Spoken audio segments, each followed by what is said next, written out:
보면 엄청나게 경기가 막 좋아지는 그런 부분보다 돈을 푸는 유동성 장세의 맞아요. 흐름이잖아요. 네. 언젠가는 이 유동성과 관련된 이 파티가 옛날처럼 또 반복적으로 끝날 수 있다라는 부분들은 그래도 머릿속에 일단은 생각 정도는 해놓고 보시는 게 좋지 않을까. 경각심은 무슨 경각심입니까? 올라가면 언제 이런 거 즐겨요? 올라가면 그냥 편하게 즐기세요 그냥. 네. 그런데 네. 그렇다고 다 좋은 게 아니더라고요 시장이. 네. 우리 앵커님 입장으로는 예. 조정받는 걸 사시겠습니까? 지금 강한 걸 사시겠습니까? 야 요즘 이런 거 잘 물어봐요 제가.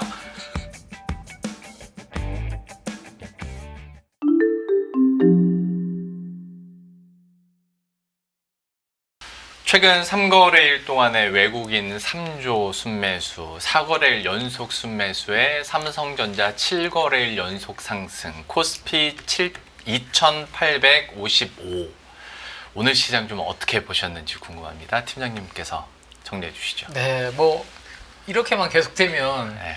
순식간에 2,999포인트 네. 갈 것 같습니다. 벌써 이제 네. 거의 분위기는 3,000 기준 그러니까요. 사실은 제가 그래서 3,000이라고 표현을 하려다가 네. 괜히 또 3,000 이야기하면 설레발에 또 그럴 가능성이 항상 있잖아요. 네. 그래서 2,999포인트라고 표현을 했는데 근데 저 앞에 이제 우리 이경민 팀장님이시죠? 예. 네.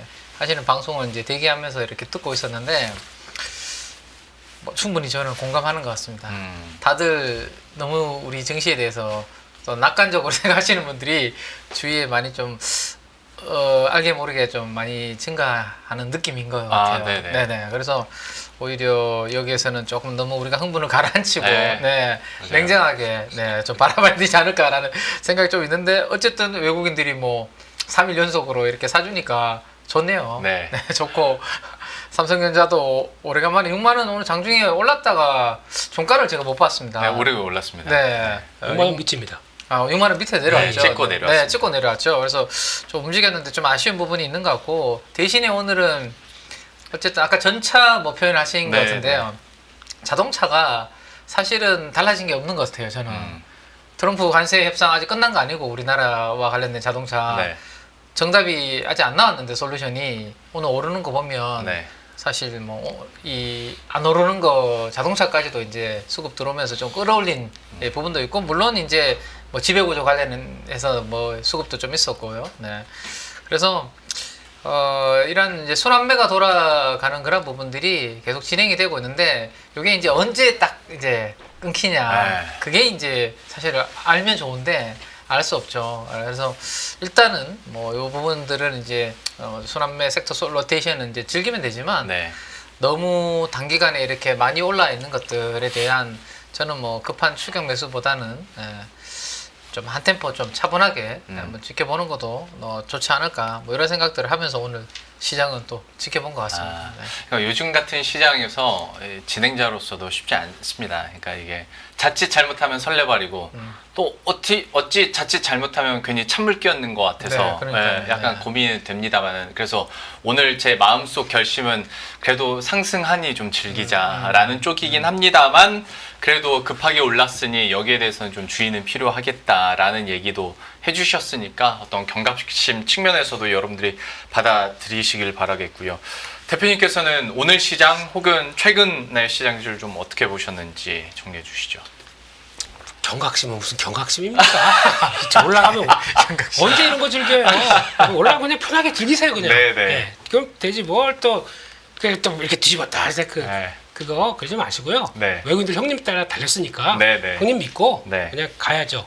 그런데 시장이 그런데 그렇다고 다 좋은 게 아니더라고요 시장이. 시장 뭐 포인트 한 보니까 3주 동안 한 10% 올랐어요 지수가. 이렇게 오르다 보니까 여기서부터는 또 그들이 사는 것만 가네요. 그들이 관심 있는 것만 가고 약간 수급 안 들어온다. 일단 좀 처지는 종목 섹터도 나오기 시작합니다. 그러다 보니까 시장의 색깔이 일단 지수 오른다고 모든 종목 다 좋은 게 아니다. 이런 거에 얘기 뭐 다 아는 얘기죠 이건요. 그게 또 오늘도 반복이 되고 있는데 그렇게 되면은 여기서 이제 저희가 트레이딩 한다는 입장 쪽에서 봤을 때는 그러면 우리 앵커님 입장으로는 조정받는 걸 사시겠습니까? 지금 강한 걸 사시겠습니까?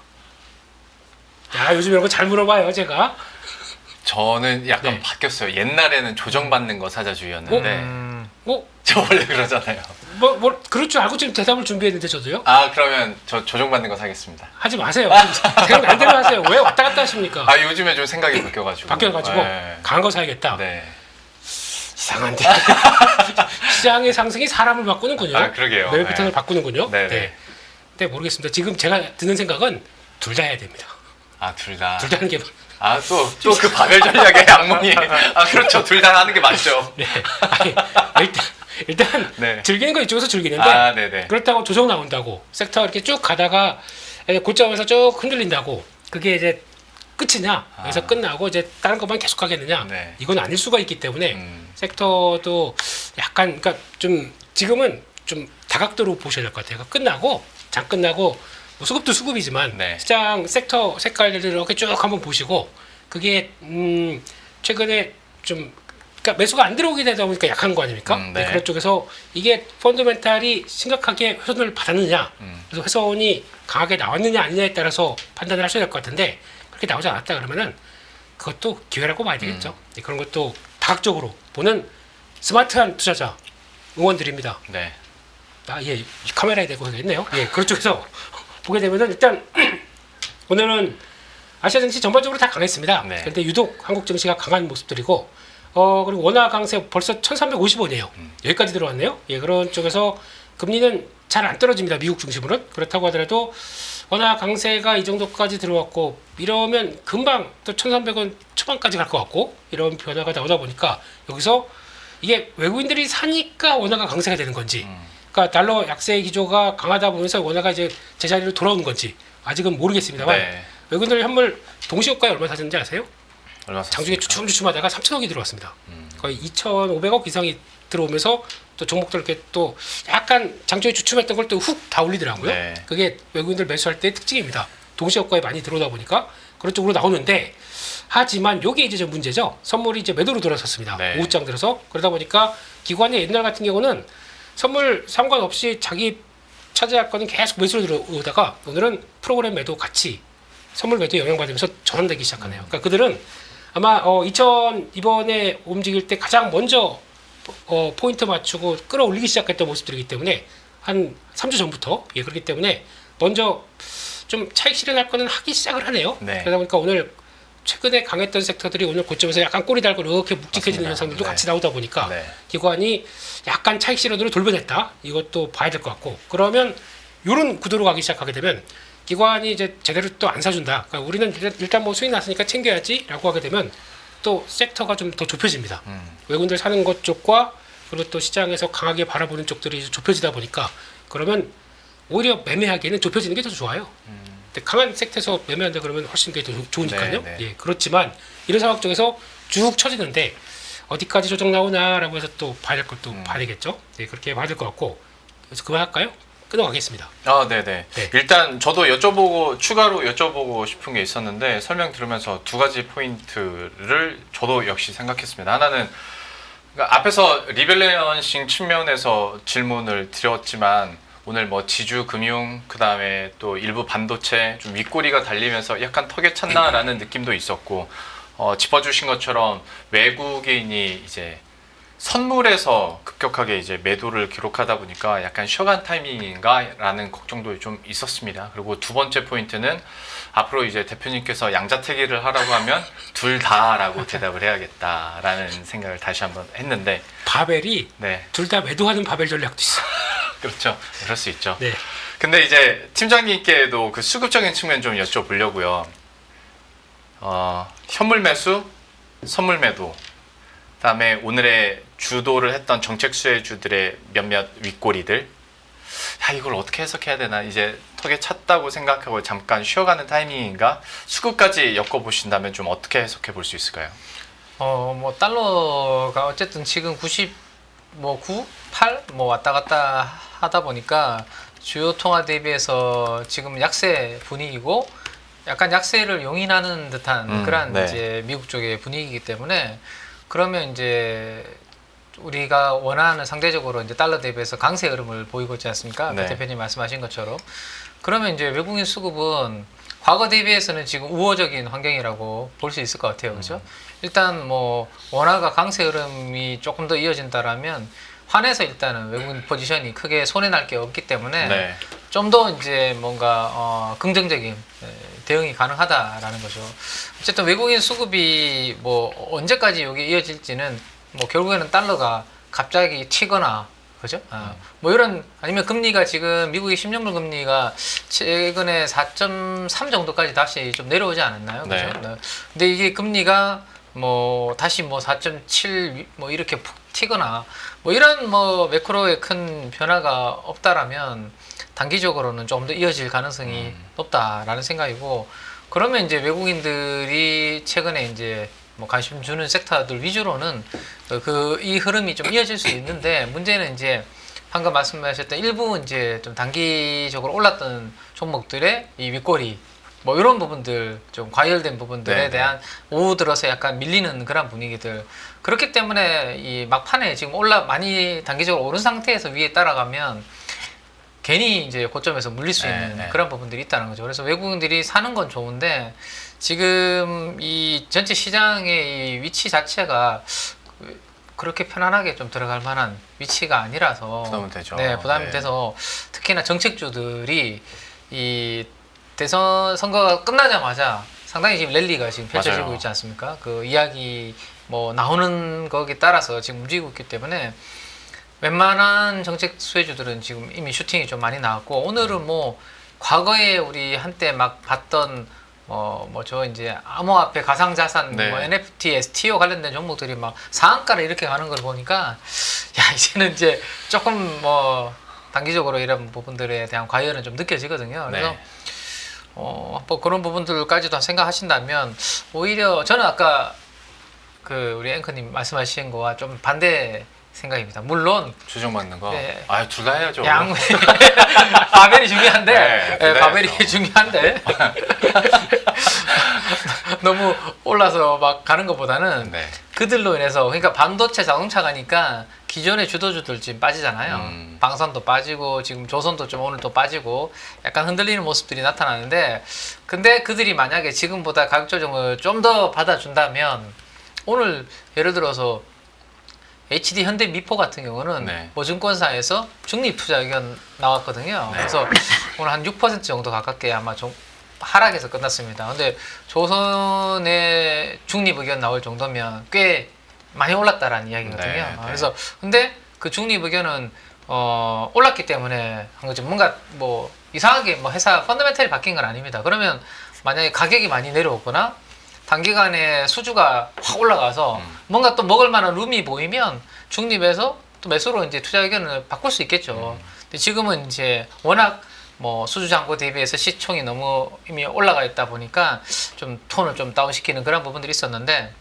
만약에 조선이나 방산 최근에 주도주들이 많이 달렸다가 다른 섹터 로테이션으로 인해서 가격 조정이 뭐 한 3분의 1 정도라든지 이렇게 좀 빠져주는 그런 흐름이 나온다면 저는 오히려 그런 것들은 또 한번 편안한 위치가 좀 올 수 있기 때문에 내가 정책 수혜주들을 따라가기 좀 어렵다라면 네. 단기간에 너무 급등해서 차라리 기존 주도주들이 가격 조정을 좀 받았을 때를 한번 노려보는 것도 또 하나의 좀 전략이 되지 않을까 생각이 되거든요. 오늘 나타난 수급들 그다음에 약간 주도했었던 정책 수혜주들에 대한 윗꼬리들 그리고 하나만 더 추가하자면 또 이번 주 목요일에 선물옵션 동시만기까지 있다 보니까 이렇게 되면 약간 좀 손막힘이나 혹은 좀 조정 혹은 리밸런싱이 있나라는 불안감들이 꼬리에 꼬리를 물 수밖에 없는데 이 부분에 있어서 약간 오히려 조정받는 국면에 좋았었던 주도주들을 노리는 것도 나쁘지 않겠다라는 얘기를 해주셨으니까 이 부분도 함께 좀 살펴가시길 바라겠고요. 그런데 어쨌거나 큰 그림에서 봤을 때나 지금 시장의 분위기로 봤을 때 그리고 또 골드만삭스에서 내놓은 리포트도 봤을 때는 이제 강세장이 시작됐다라고까지 이제 표현을 하고 있는 상황인 건데 그거 한번 얘기해 보도록 하겠습니다. 이건 대표님께서 골드만삭스의 그 리포트 그다음에 시장 전망에 대한 포인트도 짚어주시고 또 대표님께서 보시는 진짜 이제 강세장 상승장이 맞는 것인지에 대한 의견도 부탁드립니다. 아니 골드만삭스가 그렇게 얘기를 했는데 네. 믿어야지 어떡하겠습니까?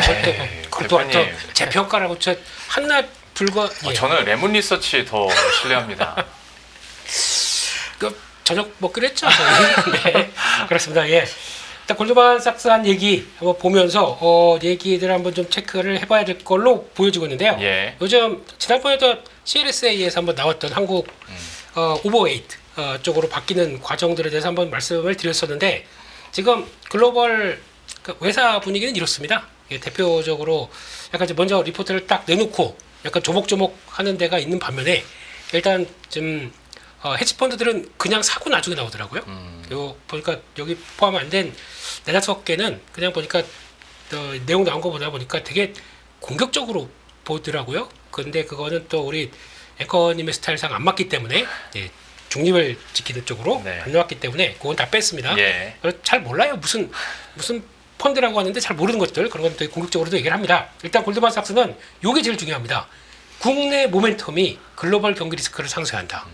요게 핵심입니다. 네. 그러면 무슨 얘기냐면 한국이 뭐 드라마틱하게 뭐 세계 경기가 좋아서 수출이 늘어나가지고 이게 올라가는 게 아닙니다. 그런 걸 바라보는 게 아니에요. 네. 그게 아니라 한국이 워낙 저평가였는데 저평가가 해소될 만한 모멘텀이 뭐가 하나씩 둘씩 보이기 시작한다. 그렇기 때문에 그러니까 이걸 레벨업, 네. 재평가 이런 관점으로 해석한다는 게 그때 CLSA도 그렇고 골드만삭스도 같은 의견입니다. 그러면 이거는 뭐 미국이 조정받는다고 아니면 뭐 또 뭐 관세 어쩌고 저쩌고 막 그런 거 가지고 약간 영향은 받겠지만 거기에 크게 주 트렌드가 안 바뀐다는 얘기로 보셔야겠죠. 그래서 그게 그러면 저희가 지금 체크할 거는 국내 모멘텀 즉 정부가 어떻게 바꿔서 그렇게 가는 정책적으로 계속 주식의 우호적인 주식시장의 우호적인 또 주주가치 우호적인 쪽으로 네. 나가는 정책들이 나오느냐 그게 관건입니다. 그게 나오기 시작하게 되면 그러면 밸류 0.8배, PBR 0.8배, 0.9배가 솔직히 태국보다 싸다. 뭐 인도네시아보다 싸다. 네. 이런 것들이 이제 발현이 될 거 아닙니까? 거기에 이제 포인트를 맞춰야 된다라고 얘기하는 게 핵심입니다. 그래서 일단 목표치를 3,100으로 상향했고요. 2,999에서 조금 더 써주세요. 3,100. 예. 그렇게 나온 것 같고 EPS 성장률을 수정을 하네요. 요거를 잘 보시게 되면 요건 먼저 뛰어넘겠습니다. 요 그림인데요. 선행 순이익 기준으로 보게 되면 항상 지금까지는 중반쯤 오게 되면은 다들 저희는 이제 꺾였습니다.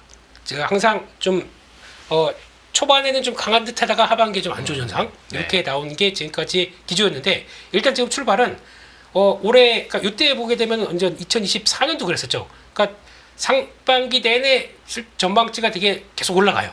올라가다 이제 정체를 보이다 보니까 또 막판에는 조금 하반기는 안 좋았었는데 하지만 지금 그 기조는 그때보다 레벨업 돼 있고 더 최고치가 지난번 나왔던 고점을 더 돌파를 할 모습으로 나오는 거죠. 그러니까 일단 이익 측면으로도 나쁘지 않다라고 네. 얘기를 하는 게 일단 기반인 것 같고, 그러니까 재평가가 되기 위해서는 성장이 아예 없다. 그러면 그것도 좀 재평가가 좀 그렇지 않습니까? 그렇죠. 네. 근데 이것도 보게 되면 지금 최근에 2021년도부터 봤었을 때 이 레벨 자체들도 다 고점을 경신하느냐 마냐 이렇게 돼 있거든요. 그러다 보니까 요거 봐라 라는 느낌으로 보셨으면 좋겠고요. 그리고 또 일단 그런 관점 쪽에서 알파 테마를 얘기를 합니다. 베타가 아닙니다. 알파입니다. 그렇게 되면은 가는 게 더 간다. 이런 쪽에 대한 접근으로 보고 있는데 그거는 뭐 이따가 가서 또 섹터적으로 보시면 될 것 같고요. 정치 리스크 완화 관련된 쪽들은 뭐 다 아시는 것처럼 얘기가 나오는 것들. 그래서 요거 이제 이런 게 제일 중요한 것 같아요. 그러니까 만약에 전략 산업에 대해서 대규모 투자를 추진하고 있다. 그러면 정부가 어떤 식으로 지금 추경도 있고 예산 편성에 대해서 어떤 식으로 강화시켜서 지금 보니까 오늘 30조 얘기 나오네요. 네. 최대 50조까지 나왔었다가 30조로 얘기를 하는데 일단 재경부에서는 깜짝 놀라고 있죠. 지금 뭔 소리냐 지금 그러고 있는데 하겠다고 하는 의지는 왜 이렇게 눈을 떠세요? 아니요. 네. 그래서 지금은 뭐 20조 플러스 알파 정도로는 표현을 많이 하긴 하던데. 네. 어쨌거나. 네. 그러면 혹시나 아까 저희가 설마 거기까지 하겠어? 라는 리밋이 업사이드가 들어간다. 그럼 그것도 그럼 그 돈이 어디로 갈까? 이것도 한번 이제 곰곰이 생각을 해보셔야 되겠죠. 그런 쪽에서 아마 그거에 대해서 일단 굵은 글씨로 써놨습니다. 그렇게 되는 것 같고 한미통상은 뭐 가봐야 될 것 같고요. 그리고 정책 추진력 요게 이제 핵심이라고 봐야겠죠. 네. 요게 저는 요기에 따라서 지수가 뭐 3,100 더 이상으로 갈 수도 있다고 생각되니까 예, 그거는 일본의 사례를 봤었을 때 1년 동안에 일본이 니케이 지수가 올라갔던 걸 추적해보게 되면 거의 비슷하게 나올 수가 있기 때문에 요거는 이제 계속 또 저희가 확인해야 되겠다라고 봐야 될 것 같고 마지막으로 마지막은 아니죠. MSCI 선진국 지수 편입 기대감 이거를 미리 얘기를 하는데 워치리스트에 이제 이번 달 말에 나오게 되면 제가 보기에는 외국인들이 만약에 지금 계속 사잖아요. 네. 지금부터 6월 달까지도 나머지 기간도 계속 매수가 들어온다. 요거 염두하는 것 같아요. 그렇게 되면은 추가로 먼저 선점해놓고 패시브 자금 200억 300 들어온다 그러면 그땐 또 예, 들어올 수가 있기 때문에 그거 너무 세게 얘기하면 안 되죠. 네, 그렇게 또 시장은 바라보고 골드만삭스는 그렇게 보고 있다라고 봐야 될 것 같고 요것만 다 하시는 얘기. 후행 PBR 뭐 1.0 그러니까 0.8에서 이제 쭉 올라오는 과정들 이거를 좀 얘기하는 것 같고 게다가 요게 중요합니다. 한국 비중이 신흥국 펀드 기준으로 과소 그러니까 비중이 너무 작다라는 쪽으로 나오는데 요거 한번 잠깐 볼까요? 그림으로 보시게 되면은 코스피 수급으로 봤었을 때 올해 초만 한다고 하더라도 올해 지금 한 4월 달까지만 본다고 하더라도 외국인들이 뭡니까 이게 지금 올해 작년 말부터 올해 하반기부터 들어온 게 한 16조 정도 매도가 들어와 있는 상황 쪽에서 더 한 번 더 밀어버렸거든요. 밀었다가 지금 거기서 이제 다시 변화가 나오기 시작한다. 그러면 지금은 저기까지 밀어서 비중이 낮았던 쪽들이 이제 매수가 먼저 눈치챈 외국인들이 들어오기 시작하면서 이제 쌓고 하기 시작한다 그러면 이게 바뀔 수도 있는 거 아니냐 그런 쪽들에 대한 변화가 나오는 것 같고 근데 뭐 반대로 그동안에 선방했던 쪽은 기관으로 나오는데 기관보다 약간 연기금이겠죠. 연기금이나 기관들은 그러면 이렇게 들어왔을 때 조금 빠지고 그리고 또 외국인들이 차오르고 하는 그러니까 과매도로 들어왔던 것들이 좀 변화가 되는 거 요거를 좀 체크를 해야 된다라는 쪽으로 바라보고 있고요. 그런 쪽에서 지금 환율 측면으로도 1,310원을 제시하네요. 그런데 1,300원 이하로는 얘기를 안 한다. 왜냐면 지금 이제 돈을 푸는 국가가 네. 그러니까 지금 딱 어떻게 보면 타이밍이 좋아요. 달러가 약세로 가다 보니까 네. 원래 돈을 지금 딱 풀게 되면은 뭐냐 약세로 그냥 팍 튀어버려야 되겠죠. 근데 그게 아니라 오히려 지금 달러가 약세로 가다 보니까 그거를 좀 이용을 해서 어떻게 경기 살리려고 딱 들어갈 수 있는 이제 퍼즐에 딱 맞추는 구조. 네. 요거는 좋은 것 같습니다. 그래서 요런 때 하게 되면 아마 환율이 그렇다고 저희가 예상하듯이 1,300원 밑으로 쭉 내려가지는 않을 것 같아요. 네. 그거는 생각을 하셔야 될 것 같고 그리고 환차익 얘기를 했는데 정확하게 보면 외국인들은 더 아주 적극적으로 대응했던 게 채권이었습니다. 한국 채권. 아까 주식 이렇게 쭉 판 거 있죠. 그게 어디로 갔냐면 채권으로 갔습니다. 네. 그러다 보니까 금리 인하하면서 채권 가격은 금리는 떨어지다 보니까 채권 가격 쭉 올랐죠. 환차익까지 왔습니다. 요거 플레이 되게 잘했습니다. 외국인들이. 그러다 보니까 돈 좀 벌었어요. 채권 쪽에서. 그러다 보니까 그래 이것 좀 툭툭 던져서 주식 살까? 이것도 나올 수 있는 전략들이죠. 네. 돈 벌다 보니까 그것도 지금 같이 보셔야 될 것 같고 마지막으로는 반도체 업황 하반기 중 턴어라운드 가서 요거는 그때 모건 스탠리가 얘기했던 W 쉐이프, 네. 예, 요거랑 연결을 시키게 되면은 일단 지금은 괜찮은데 하반기에는 아직은 좀 되게 아리까리하거든요. 이런 쪽에서 2026년까지 W 쉐이프가 완성된다라고 하게 되면 주가는 이제 미리 선반영한다는 측면 쪽에서 땡겨오는데 그게 이제 외국인들 매수와 함께 좀 약간 가세가 된다 그러면 바뀔 수도 있겠다라는 쪽으로 좀 얘기가 나오고 있는데 그래서 이거는 일단 결론적으로는 외국인들 매수와 상관 있는 가장 상관이 있는 업종 아닙니까? 그렇기 때문에 외국인들 매수 들어오게 되면 더 쉽게 빌리지는 않겠다라는 쪽으로 보는데 하지만 여기 매수 딱 그친다 그러면은 생각보다 업황에 대한 고민은 또 나올 수밖에 없습니다. 네, 네. 그렇기 때문에 이럴 때는 뭐 가봐야죠. 외국인들 꺾일 때까지는 그렇게 될 것 같고 아까 말씀드렸던 전략적 알파 그래서 뭘 보느냐 구조적 성장 테마 방산 조선 원전 오늘 다 빠졌네 예. 이런 쪽인 것 같고 재생에너지 그리고 고배당 종목 요거 나옵니다. 고배당 종목 자사주 소각 기대주 그러니까 자사주를 얼만큼 많이 갖고 있느냐 요게 그런 종목들이 이제 잘 안 빠지고 쭉 올라가는 종목들이 많아요. 그런 것들 보고 저 PBR 저 PBR 지주회사라고 썼는데 제가 보기에는 저 PBR까지도 보셔야 돼요. 솔직히 요즘에 올라가는 시장에서 그냥 꾸준하게 올라가는 종목 중에서 저희가 언제 방직회사 본 적 있습니까? 방직. 네. 시장에 뭐 전방, 네. 일신방직 네. 이거 뭐 4월달 대비해서 얼마 올랐는지 아세요? 30%씩 올라와 있어요. 이게 그러니까 그렇다는 얘기가 지금 이렇게 더운데. 나는 추워. 그러니까 옷을 입어야. 예, 그런 쪽도 방직회사. 보게 되면은 저 PBR이 테마가 돼 있다는 거. 이것도 일단 눈여겨 보시고 제가 여기서 강조드리고 싶은 거는 자사주 소각, 자사주 많이 갖고 있는 회사 저 PBR 이거는 꼭 체크해 보시면 도움이 되실 것 같습니다. 네. 이게 어쨌든 우리가 보면 엄청나게 경기가 막 좋아지는 그런 부분보다 돈을 푸는 유동성 장세의 맞아요. 흐름이잖아요. 네. 예전에도 우리가 한번 유동성 장세로 인한 이 파티라고 표현을 많이 했던 것 같아요. 네.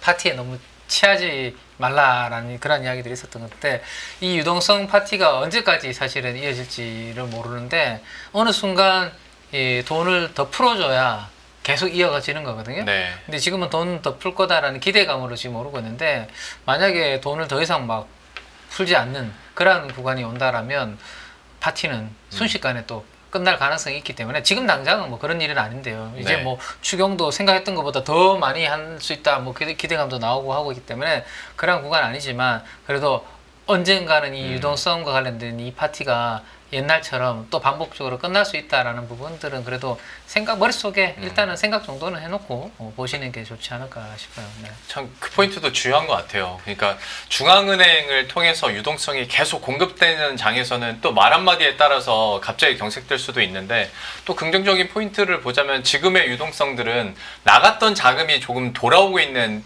측면도 있기 때문에 앞에서 이경민 부장님과도 얘기는 했습니다만은 나간 돈의 반만 들어와도 몇십 조인데 그것만 좀 들어왔으면 좋겠다라는 바람으로 계속 좋게 얘기하는 것 같고 예.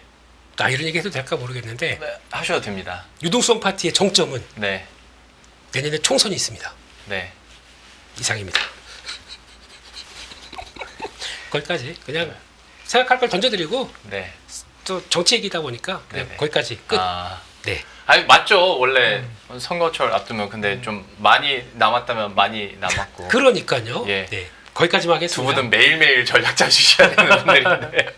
예. 아무튼 그 총선 포인트까지 받아들이고 유동성에 대한 이야기들, 자금 유입에 대한 이야기들 나왔기 때문에 그거 하나하나 짚어보겠습니다. 일단은 내수 쪽 가기 전에 추경 얘기하기 전에 MSCI 편입과 관련된 얘기도 해주셨고 그러면서 패시브 자금이 늘어날 수 있다라는 포인트들도 리포트 통해서 얘기를 해주셨는데 하다 보니 삼성전자가 지금 7거래일째 상승을 하고 있는데 삼성전자 자체의 모멘텀으로 올랐다고 생각하시는 분들은 많지 않을 것 같습니다.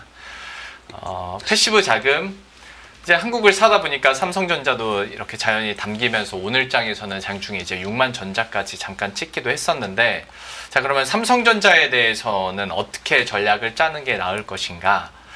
반도체 사이클에 대해서는 여전히 한번 지켜봐야 되는 거긴 한데 팀장님께서는 삼성전자에 대한 투자 의견 현재로서 어떻게 갖고 계십니까? 뭐 지금 뭐 여기서 크게 잃을 건 없는 가격대죠, 사실은. 아까 우리가 처음에 조금 조심하자고 하고 경계하자고 했던 부분들은 단기적으로 좀 많이 오른 네. 기대감이 많이 반영되어 있는 것들에 대한 이야기였잖아요. 네. 근데 지금 방금 말씀하신 것처럼 삼성전자는 이게 뭔가 펀더멘탈이 크게 이 약간 우리 갸우뚱하는 거 아닙니까? 네. 그러면 그 기대감이 반영이 많이 안 돼 있기 때문에 주가가 이제 겨우 이제 6만 원 오늘 터치했다가 다시 또 6만 원 살짝 내려오는 부분이기 때문에 사실은 뭐 먹은 게 있어야 사실은 뭐 좀 토해낼 게 있죠. 팀장님 근데 사실 삼성전자를 대하는 제 생각은 그러니까 이게 지금보다 더 오를까 아니면 이 정도에서 다시 빠질까에 대한 걱정보다는 기회비용의 느낌이 더 그렇죠. 커요. 예. 그러니까 야, 지금 삼성전자 더 오른다고 네. 해도 얘 오늘 1.18% 오르는데 맞아요. 차라리 지주사 샀으면 지주사도 막 그렇게 이런 생각하면- 생각을 요즘에 엄청 많이 하는 그렇게 거죠. 하면 이제 네. 한도 끝도 없고 먹는 게 그렇죠. 네. 오늘 내가 상한가 가는 저기 뭐죠? 뭐, 예. 우리 하페 뭐 가상화폐 그렇긴 이렇게 한데. 되죠. 그래서 예. 삼성전자가 기회비용 측면에서 봤을 때 개인 투자자가 지금 사는 게 맞나라는 같은 섹터 것까지 안에서 가는 보시면 좋을 것 같아요. 그래서 저는 아예 다른 섹터가 아니라 네. 동종 업종 내에서 그러면 비교를 했을 때 SK 하이닉스가 낫냐, 삼성전자가 낫냐라고 봤을 때 근데 아쉽죠. 어떻게 보면 지금 약 한 달 동안의 변화를 맞아요. 보면 삼성전자 약간 고개에 들었지만 SK 하이닉스는 전고점 지금 돌파했죠. 네네. 22, 3만 원이니까. 23만 원까지 네네. 찍었습니다. 전고점을 돌파했습니다.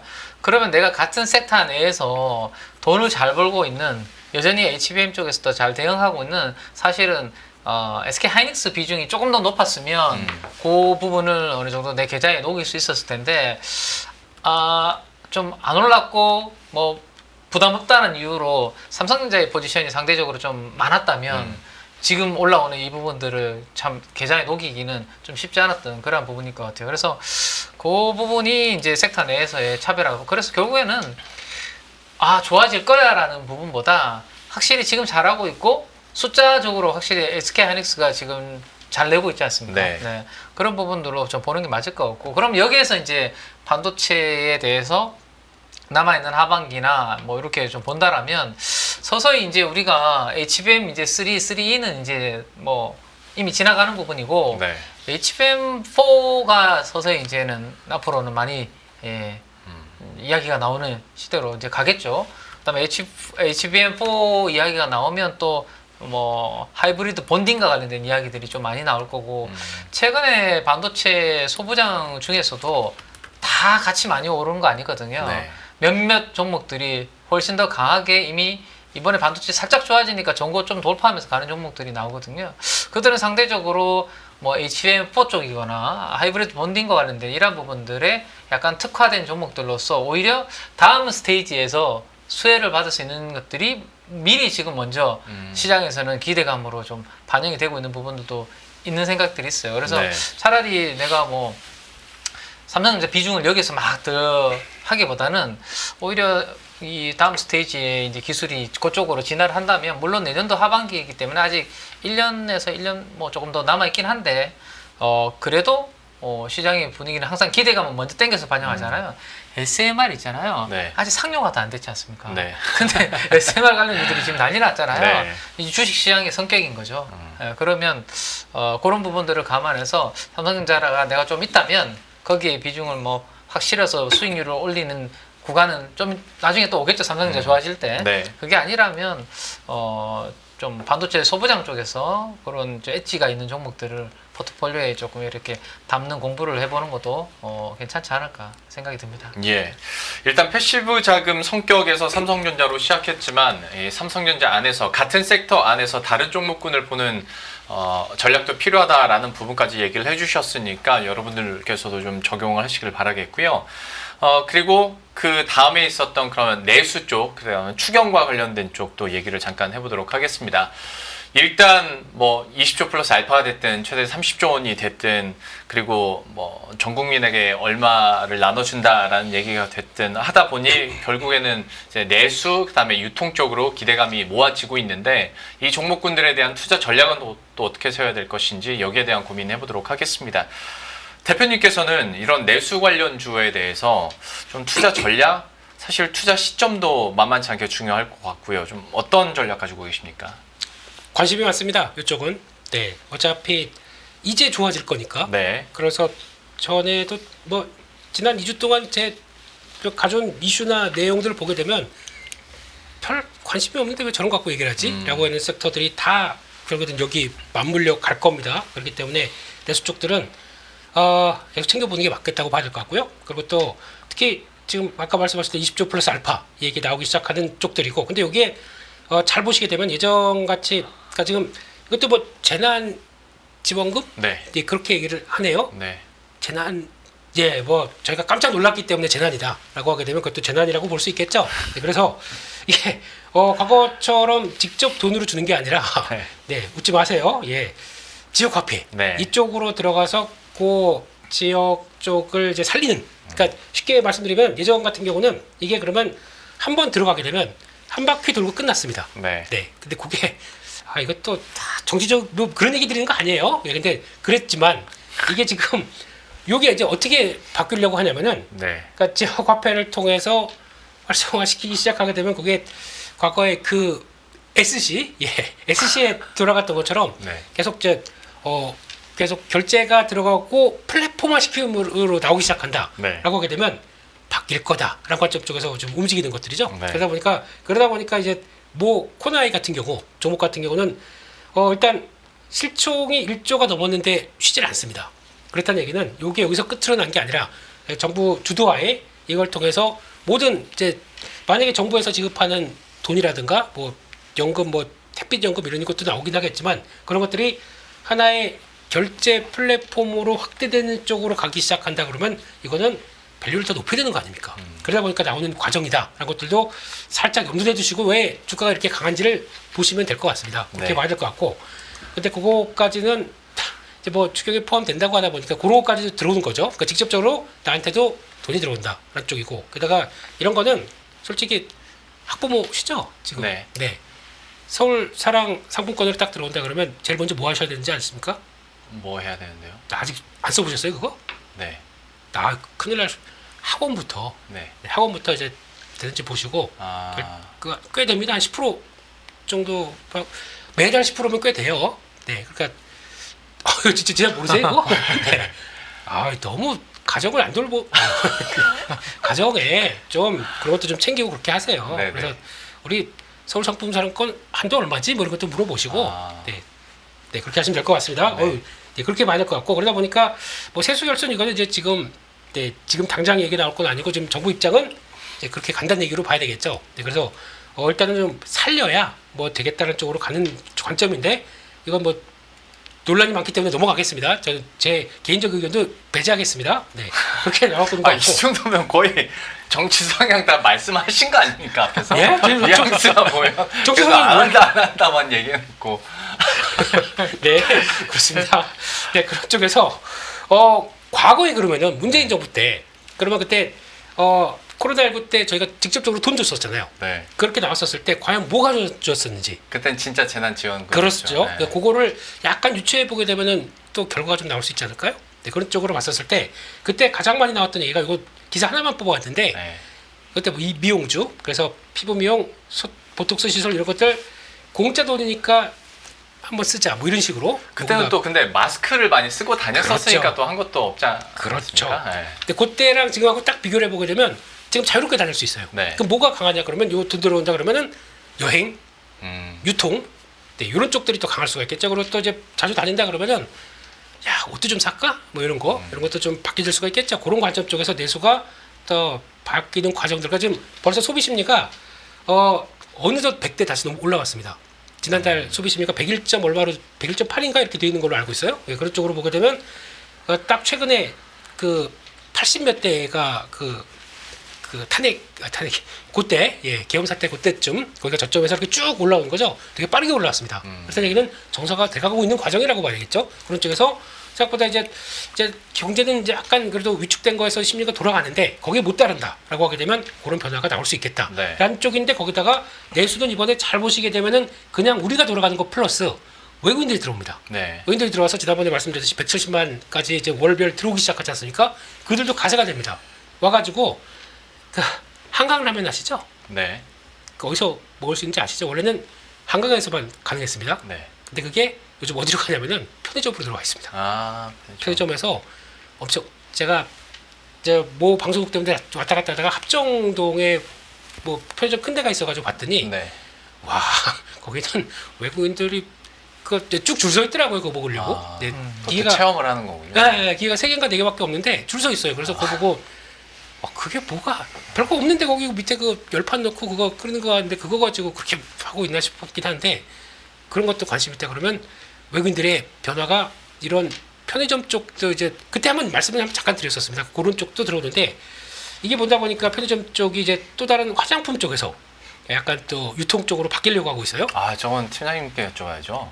그건 이제 넘길 겁니다. 네. 그러니까 화장품 소형량 화장품 쪽으로 강화되기 시작한다는 쪽들이 나오다 보니까 그것도 그러면 외국인들이 이제 좀 다양해졌어요. 올리브영 뭐 아니면 그 다이소 네. 그리고 또 여기까지 들어온다가 약간 일본화 비슷하게 가기 시작하는 거죠. 그렇게 되면 또 안에 또 변화라도 하지 않나 싶기 때문에 이런 것도 보게 되면 그러니까 이제 내수주 하게 되면 저희가 가지고 갈 아이디어가 무지 많습니다. 그것들이 이렇게 관련돼서 생각보다 안 올랐고 근데 거기서 개연성이 있다라고 하게 되면 한번 잘 보시죠. 그게 하나의 추측인 것 같아서 이 정도까지 말씀드리겠습니다. 그래서 어느 쪽입니까? 뭐가요? 그래서 좀 긍정적으로 보신 쪽 여행 편의점 정도로 아까 받아들이면 될까요? 한 2분 30초 전에 다시 한번 이렇게 끌고 이렇게 하시게 되면요. 그때 다 언급은 좀 드렸습니다. 그러니까 섹터에 세분화된 것들은요. 자, 종목을 찾는 게 아니지 않습니까? 그런 것들이 더 그렇죠. 그런 것들 지금 바닥 저점 딱 찍고 이렇게 돌아서기 시작하는 관점 쪽에서 보면 대부분 PBR 막 0.4, 0.5 이런 종목들도 속출해 있으니까 그런 것도 한번 보자라고 관점 쪽에서 뭐 이렇게 알겠습니다. 그냥 그렇게 보자. 알겠습니다. 이상입니다. 예. 내수 활성화 추경과 관련해서 팀장님께서는 좀 전략 어떻게 보고 계십니까? 뭐 저는 좋게 보고 있거든요. 저도. 근데 원래 사실 뭐 이마트 그다음에 신세계 우리 내수 유통 관련된 종목들을 그렇게 제 개인적으로 투자의 우선으로 공부는 하지 않았었거든요. 왜냐하면 지금 이런 선거라든 유동성 이슈가 있기 전에는 사실은 경기가 우리 내수가 그렇게 좋을 게 있을까 이런 퀘스천이 되게 심했기 때문에 그 섹터를 제 개인적으로는 좀 관심 있게 못 봤는데 최근에 어쨌든 당연히 이제 경기를 좀 살리는 그런 부양에 대한 기대감을 올라오고 있는데 근데 조금 아쉬운 부분은 오늘 오후에 장 끝나고 이제 6시 정도에 요 뉴스가 나왔어요. 공휴일은 무조건 이제 좀 문 닫았으면 좋겠다. 대형 마트는 강제 휴무일을 못 박는다. 뭐 이런 부분들이 나오면서 유통업계에서는 올 게 왔구나. 약간 그런 분위기다라는 내용이 있습니다. 그래서 이게 어쨌든 이러한 대형 마트들은 조금 대기업에 속하는 그렇죠, 네. 부분이다 보니까 그들보다는 예를 들어서 전통시장 쪽이나 소상공인들 이런 쪽들한테 이제 뭔가 이제 또 분위기를 이렇게 좋게 해드리려고 하는 부분들이 있다 보니 상대적으로는 저기 문을 조금 닫아야 저쪽으로 이제 가서 소비를 할 거니까 이러한 이슈들이 지금 만들어진다라는 것은 센티적으로 오늘 요거 한번 보시면 이마트 조금 전에 우리가 8시에 끝나잖아요. 넥스트레이드 거래가. 요 소식 나오기 전까지는 좀 올라갔었어요. 지금 근데 요 오른 이 넥스트 트레이드에서의 차트거든요. 근데 윗꼬리가 저렇게 달렸습니다, 오늘. 저 이유는 아마 방금 보여드렸던 그 뉴스로 인해서 좋았는데 올라가다가 저 부분 때문에 아이쿠 이거 조금 더 생각해 봐야 되겠네 라는 그런 부분들이 좀 반영이 된 게 아닌가. 갑자기 뚝 떨어졌네. 네, 생각은 저는 되거든요. 그래서 근데 이제 문제는 이런 부분들에 기대감이 없을 때 저런 뉴스가 나오면 사실은 크게 오른 게 없으니까 괜찮은데, 최근에 워낙 이제 내수 경기 부양이라든지 이런 부분들 때문에 좀 우리 내수 유통 관련된 종목들이 오른 상태에서 저 부분이 얼마나 이제 영향을 줄지 생각을 좀 해봐야 될 것 같은데, 다만 그나마 다행인 거는 사실 예전 같았으면 저런 뉴스 나오면 양봉이 아니라 음봉으로 훅 밀었을 수도 있을 건데, 그래도 저렇게 버티는 부분들은 그래도 어느 한쪽을 이렇게 힘들게 하기보다는 지금은 어쨌든 같이 좀 초반에는 잘 사는 분위기로 좀 이렇게 간다라는 기대감으로 양봉을 좀 이렇게 만들어낸 것 같은데요. 앞으로 어쨌든 정부 정책이나 이런 부분들에 대해서 어떤 식으로 이렇게 하는지는 좀 보면서 우리 또 내수 관련된 종목들은 좀 보는 게 좋지 않을까, 이런 말씀 좀 드리고 싶습니다. 네. 공휴일에 마트 닫아라라는 것 때문에 예전에도 이런 이슈가 있었을 때 네. 전통시장으로 갈까 했는데 주식시장에서 오히려 편의점에 대한 수혜 얘기를 많이 했었는데, 그래서 잠깐 찾아봤더니 편의점주 같은 경우에는 오히려 그 떨어지던 시간에 약간 오히려 더 올라가는 모습도 보이긴 합니다. 내수와 관련해서는 여러 가지 또 아이디어가 많이 있는 만큼 이 부분은 차차 저희가 계속 한번 얘기를 나누도록 하겠고요. 다음으로 넘어가면 오늘 카카오 보고 전 무슨 일 난 줄 알았는데 결국에는 이제 정부의 스테이블 코인 수혜 기대감 있었습니다. 그리고 일부 전자결제, 일부 증권주들, 그래서 이 기대감으로 많이 상승을 했는데, 이것도 어떻게 봐야 될지 한번 얘기를 해보겠습니다. 대표님께서는 카카오페이, 다날, 그리고 일부 증권사, 스테이블 코인과 관련해서는 전략을 어느 정도로 이입을 하셔서 짜볼 수 있을까요? 많이 올랐습니다.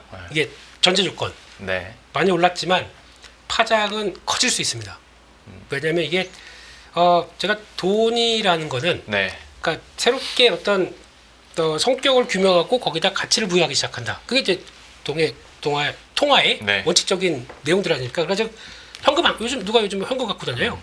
저 지갑에 현금 갖고 다니는 지 오래된 것 같아요. 그렇죠. 네. 그리고 다 그냥 이제 페이까지 있다 보니까 핸드폰만 갖고 다니는 상황이 돼 버렸죠. 그렇게 되기 시작하게 되면 이게 이제 기반은 마련되어 있습니다. 그러면 교환 수단이다.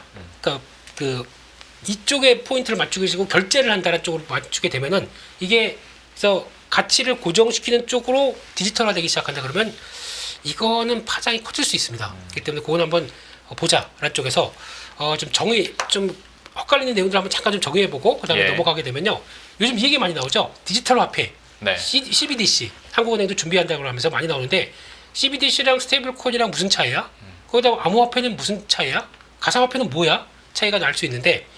좀 정리를 하게 되면 CBDC는 중앙은행이 발행합니다. 그러니까 중앙은행이 우리 올해 만약에 통화량을 이만큼 1억 발행을 해. 그렇게 되면 그 중에서 5%는 디지털 화폐로 발행하겠다. 그럼 네. 그게 다 한도가 다 그 안쪽에 그만큼 포지션이 들어가 있는 겁니다. 그러니까 이거는 그러니까 중앙은행의 권한으로 나오는 거죠. 네. 그러니까 이거는 그러니까 약간 그 지위는 그냥 지금 통화랑 거의 똑같다라고 보시면 됩니다. 근데 그게 법정화폐 쪽으로 이제 다 약간 그러니까 결제하고 거래할 수 있게 그렇게 디지털 지갑 쪽으로 이제 움직인다고 봐야 되겠죠. 네. 그런 쪽으로 보시고 스테이블 코인은 그러니까 만든 겁니다. 쉽게 말씀드리면 그러니까 그런 쪽이 아니라 그러니까 중앙화로 하지 않고 탈중앙화로 가는 자산 쪽에서 그러니까 이게 그러면 코인이 가치가 뭐 왔다 갔다 할 거 아닙니까? 네. 그렇기 때문에 거기 특정 자산의 가치를 고정해서 안정성을 추구한다. 그러니까 뭔가 연동이 돼 있습니다. 네. 그러다 보니까 지금 최근에 나왔던 게 그 테더 얘기 많이 나왔었죠. 최근에 코인 하시는 분들 다 아실 겁니다. USDT 이쪽들은 일단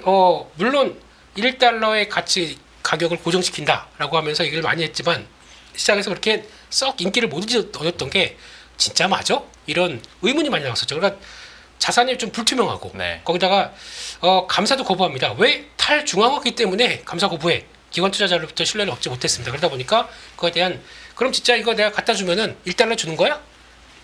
이런 상황이 된 거죠. 네. 근데 이번에 서클에서 만든 USDC는 처음부터 일단 구성을 딱 뭐 담보 예치 딱 하고 거기다가 현금과 미국 국채로만 담보를 구성했다. 그러면 오히려 신뢰감이 확 높아가는 거죠. 그래서 감사 보고서 매달 공개한다라고 하게 되면 이렇게 되는 과정이죠. 그러니까 스테이블코인의 가장 큰 운명은 이런 식으로 누가 보증을 하거나 네. 담보를 하거나 이런 식으로 나가기 시작한다 그러면 그게 또 하나의 가장 중요한 신뢰가 우선일 거 아닙니까? 네. 가상 화폐면 화폐다 보니까 그렇게 되면 그런 과정들을 한국에서는 어떻게 해줄 것이냐. 요게 핵심입니다. 그러다 보니까 이번에 한국형 스테이블 코인이라고 해서 이분 요즘 얘기가 많죠. 김용범 정책실장님. 이분이 기존에 해시드 오픈 리서치라는 쪽에서 스테이블 코인 관련된 쪽들을 되게 많이 연구하고 또 리서치 하시고 하셨던 분인데 만약에 우리나라가 하게 되면은 발행 시에 언급한 내용들을 정리해보면 딱 이렇습니다. 은행에 원화 자산을 예치합니다. 그래서 한때 은행이 주체가 되지 않을까 싶었는데 이렇게 되기 시작하게 되면 은행은 하는 역할이 별로 없어요. 그리고 또 커스터디라고 해서 키 관련된 보안을 따로 또 만들어놔야 그것도 보안이 형성이 되겠죠. 그리고 또 사업자 시스템 운영한다라고 하게 되면 이런 단계로 운영된다라고 했었을 때 그럼 여기서 제일 중요한 거는 그러면 결제하고 왔다 갔다 하고 할 때 그런 우리 식으로 얘기하면 유동성 공급. 네. 그러니까 결제하게 만들어주는 플랫폼 역할. 그걸 누가 할 것이냐가 가장 큰 관건입니다. 이게 핵심이에요. 그러다 보니까 오늘 카카오가 움직인 거는 솔직히 카카오 같은 경우는 지금 시장에서 많이 얘기하는 게 예전에 했었잖아 라고 해서 뭐 클레이튼이라는 거 그렇죠. 그리고 또 핀시아라고 해서 같은 블록체인 관련된 쪽들 하다가 작년에 카이아라고 해서 통합시켰어요. 요거 가지고 얘기 많이 하더라고요. 그래서 코인 지금 현재 시가총액 92 정도까지는 되고 있습니다. 그러다 보니까 저기에 지금 그 카카오를 움직이는 요인이야라고 하는데 아닙니다. 죄송하지만 클레이튼 지분 매각했습니다. 그래서 지금 클레이튼과 관계가 없어요. 카카오가. 그러면은 지금 이걸 뭘 보냐면은 이걸 보는 겁니다. 카카오페이랑 카카오 같은 경우는 일단 인프라를 보는 거예요. 네. 결제하는 인프라와 관련된 쪽에서 그거를 한다는 관점 쪽에서 오늘 카카오보다 카카오페이가 더 셌거든요.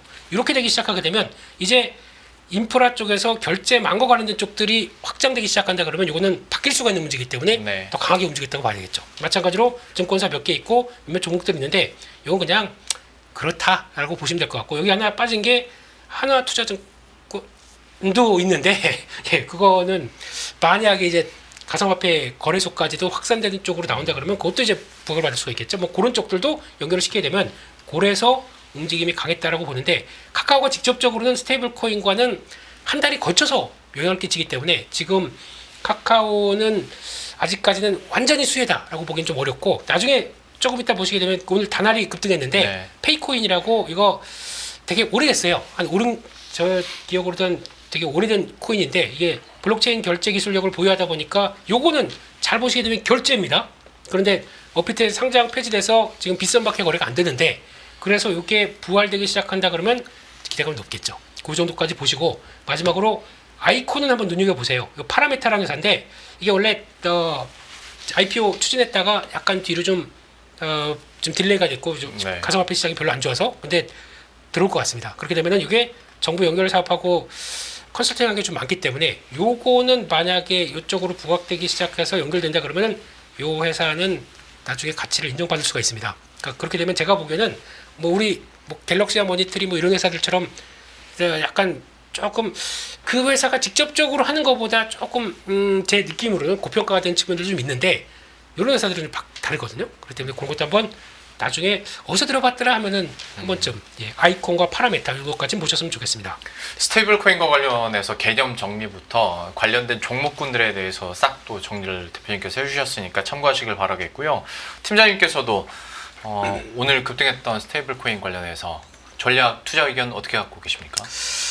뭐 제가 전략을 세운다기보다는 저는 이제 기관 투자가들의 뭐 흐름을 네. 한번 참고해 보시면 어떨까 싶은데, 화면 요거 잠깐만 한번 보시면 노란색으로 칠해놓은 이쪽 왼쪽 보시면 될 것 같아요. 네, 사모펀드, 연기금, 투신에서 오늘 바스켓으로 들어온 것 같습니다. 노란색 종목으로 석칠한 종목이 방금 이제 대표님께서 설명해 주셨던 그런 관련된 종목들로 분류가 되는 종목들이죠. 그래서 사실은 뭐 크게 뭔가 변화가 있는 건 아니죠, 그죠? 테마로 움직였다라고 보는 게 맞습니다. 근데 그동안 이들 종목들이 대부분 주가가 낙폭이 좀 큰 상태에서 당연히 뭐 수급도 빈집일 가능성이 높았겠죠.